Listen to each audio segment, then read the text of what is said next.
Hey everyone, so in this video I'm going to be sharing with you my bone broth recipe that I've been making for a while now. So you can see that I'm just putting in some beef bones into a pot there, and the pot is on a scale, and you can see that the scale reads just about over a kilo. It's 1.3 kilos there, and that's how much you need for this recipe. Now this is completely optional. You can leave them out if you want to, and if you want to cut down on the calories, but if you have trimmings of fat, you can put that into the pot as well. I've also got some leaner cuts of meat, and that's all going to go in, right? So the pot is a pressure come slow cooker, so this is all going to cook in a slow cooker. So I'm going to use the slow cooker mode on my electric pot. Here I'm adding in the water, and for this much of beef and bones, you're going to need about 7 liters, close to 7 liters or 2 gallons of water.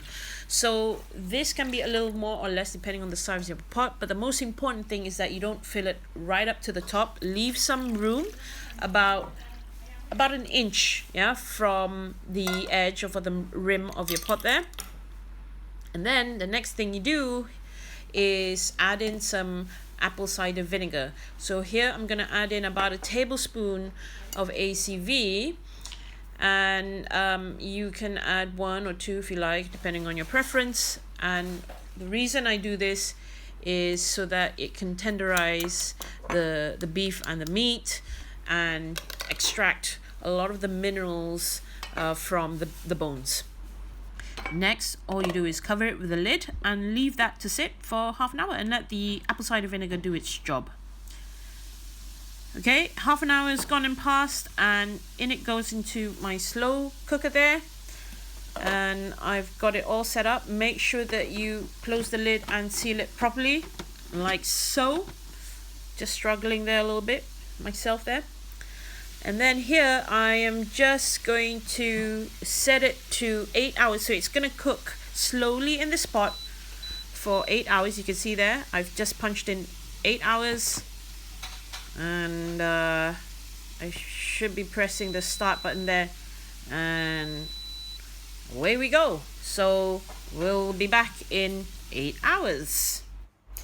So 8 hours have gone and passed, and now it's time to reveal the finished product. So that's how it should look like after cooking really slowly for 8 hours with a really low temperature, and all of that is gold, right? Let it cool down really well before you store them in your mason jars. Okay, I learned it the hard way, and I actually wasted so much broth because all of my mason jars just cracked because I put them in the freezer. So make sure you cool it right down.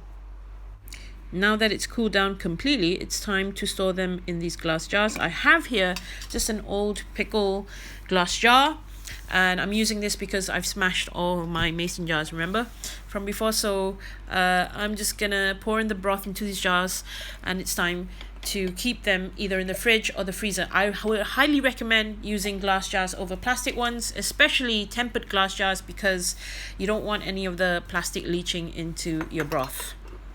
Another useful tip, especially if you're going to store it in the freezer, is to make sure that you leave some room at the top of the jar, okay, like so, because the liquid will actually expand in the freezer, and that will lead to your glass breaking.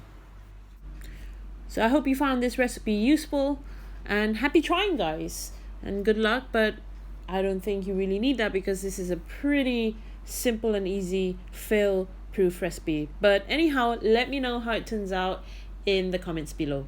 See you guys.